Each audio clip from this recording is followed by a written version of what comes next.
4 August দুপুর 2টা রাজধানীর জুরাইন কবরস্থানের মোহরার আমিনুল ইসলামের মোবাইল ফোনে হঠাৎ একটি কল আসে।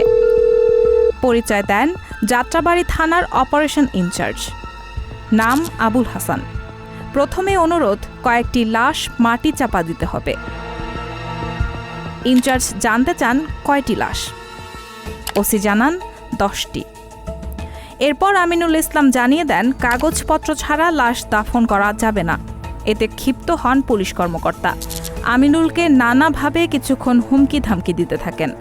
তারপরও আমিনুলের ভাষ্য ছিল শরীয়ত এবং আইন অনুযায়ী না হলে তিনি কবরস্থানে কোনো লাশ দাফন করতে পারবেন না। 10টি লাশ ছিল বৈষম্য বিরোধী ছাত্র আন্দোলনের সমর্থনে রাজপথে নেমে আসা ছাত্র জনতার। আন্দোলন দমাতে মরিয়া পুলিশের গুলিতে নিহত হয়েছিলেন তারা। হত্যাযজ্ঞের প্রমাণ ধ্বংস করতে লাশগুলো যেন তেন ধরনের মাটি চাপা দেওয়ার চেষ্টা করছিলেন পুলিশ কর্মকর্তা। ওই 10টি মরদেহ নিয়ে পুলিশ এরপর কী করেছিল তা উদ্ঘাটন করা অবশ্য সম্ভব হয়নি।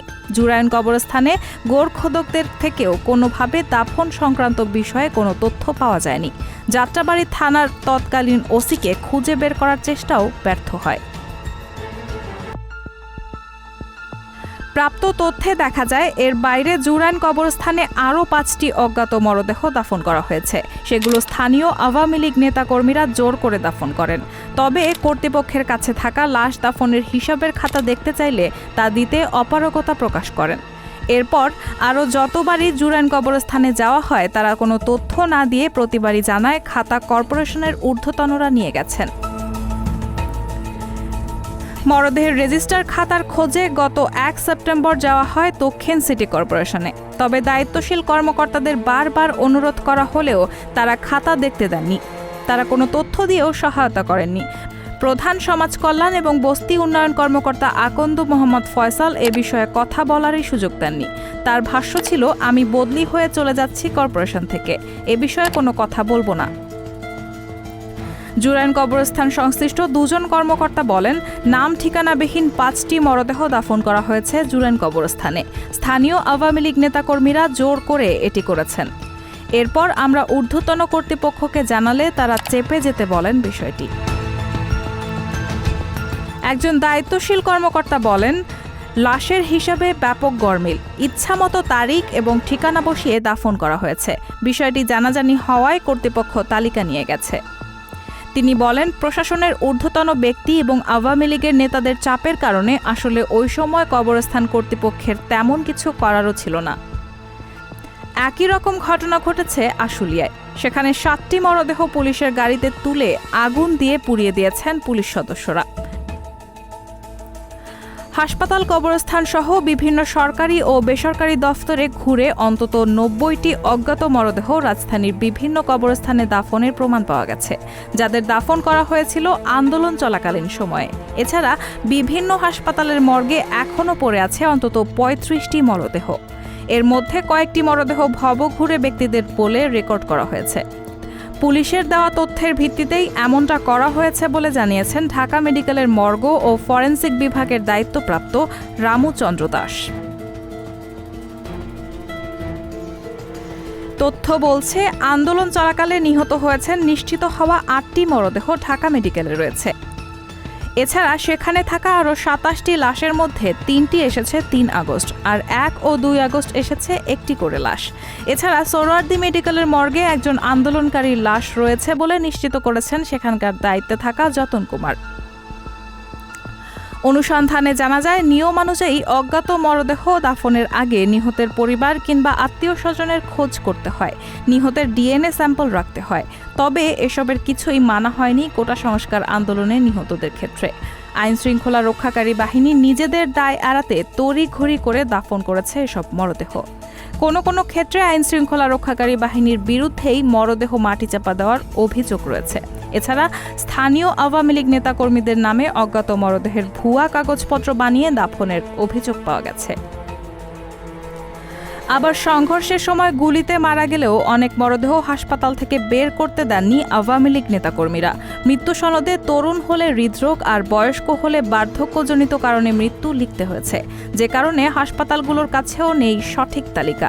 হাসপাতাল, আইন শৃঙ্খলা রক্ষাকারী বাহিনী এবং অজ্ঞাত মরদেহ দাফনে কাজ করা আঞ্জুমান মফিদুলের হিসেবে রয়েছে বিস্তর গরমিল। আবার কবরস্থানে নেই সিসি ক্যামেরা। মরদেহ দাফনের রেজিস্টার খাতা নিয়ে গেছে সিটি কর্পোরেশন। হাসপাতাল থেকেও মরদেহের পাশাপাশি আহতদেরও রেজিস্টার খাতা জোর করে নিয়ে গেছে পুলিশ। ফলে হাসপাতাল কর্তৃপক্ষ সঠিক তথ্য দিতে পারছে না। রাজধানীর মোহাম্মদপুরে পুলিশের গুলিতে নিহত হয়েছেন মাহমুদুর রহমান সৈকত নামের এক শিক্ষার্থী। তার বড় বোন শাহরিনা আফরোজ বলেছেন, আমার ভাইকে টার্গেট করে চাইনিজ রাইফেল দিয়ে গুলি করে হত্যা করা হয়েছে। ভাইকে হত্যার পর হাসপাতাল থেকে তার মরদেহ আনতে গিয়েও পড়তে হয়েছে অনেক ঝামেলায়।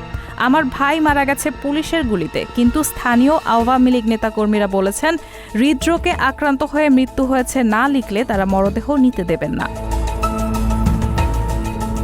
বিভিন্ন সূত্রে জানা গেছে, ছাত্র আন্দোলনে নিহত অনেকের লাশ দাফন করা হয়েছে আঞ্জুমান মফিদুল ইসলামের মাধ্যমে। সংস্থাটির তথ্য মতে গত 22 জুলাই থেকে 26 আগস্ট পর্যন্ত মোট 69টি মরদেহ দাফন করেছে আঞ্জুমান মফিদুল। তাদের তথ্য মতে এসব মরদেহ রাজধানীর রায়ের বাজার বুদ্ধিজীবী কবরস্থানে দাফন করা হয়েছে। এসব মরদেহের মধ্যে 22 জুলাই 11টি, 23 জুলাই 1টি, 24 জুলাই 9টি, 25 জুলাই 3টি, 27 জুলাই 7টি, 28 জুলাই 11টি, 29 জুলাই 1টি ও 31 জুলাই 3টি মরদেহ দাফন করেছে প্রতিষ্ঠানটি। তবে 11 থেকে 21 জুলাই কোনো মরদেহ দাফন করেননি তারা। এছাড়া আগস্ট মাসের প্রথম 26 দিনে তারা দাফন করেছে 23টি মরদেহ।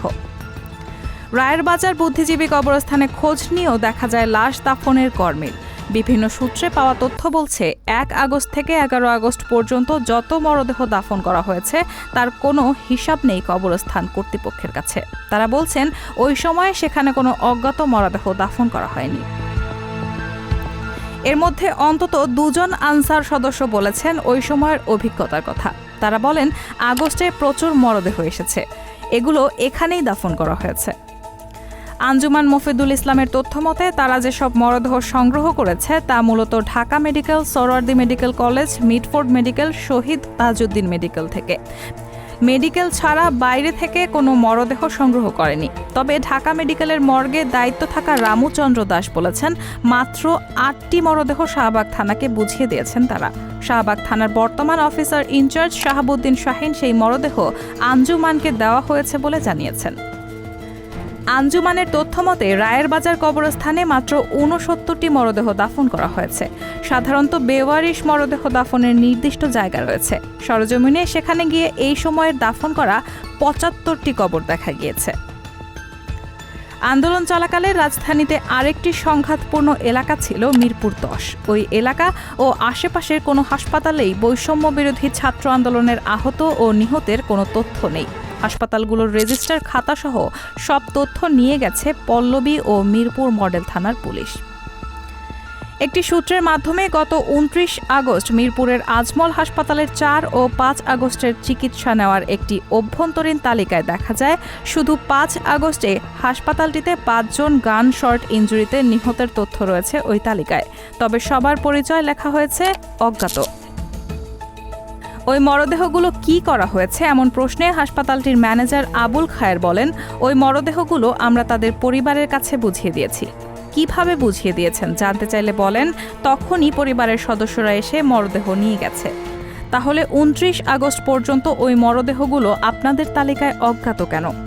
এমন প্রশ্নে বলেন, আপনি কোন তালিকার কথা বলছেন বুঝতে পারছি না। এরপর তিনি এ বিষয়ে আর কোনো কথা বলতে অপারগতা প্রকাশ করেন। হাসপাতাল থেকে তথ্য প্রমাণ নিয়ে যাওয়ার তথ্য অস্বীকার করেছেন পল্লবী থানার তৎকালীন অফিসার ইনচার্জ অপূর্ব হাসান। তিনি বলেন, আমরা কোনো তথ্য নেইনি। এদিকে বৈষম্য বিরোধী ছাত্র আন্দোলনে যোগ দিতে গিয়ে এখন পর্যন্ত ফিরে আসেনি অনেক ছাত্র জনতা। তারা বেঁচে আছেন নাকি মারা গেছেন পরিবারসহ কেউই এই বিষয়ে নিশ্চিত হতে পারছেন না। নিখোঁজ ব্যক্তিদের মধ্যে একজন বৈষম্য বিরোধী ছাত্র আন্দোলনে সক্রিয়ভাবে অংশ নেওয়া শাকিল। গত 13 জুলাই রাজধানীর মিরপুর এলাকা থেকে একটি গোয়েন্দা সংস্থার পরিচয়ে তাকে তুলে নিয়ে যাওয়া হয়।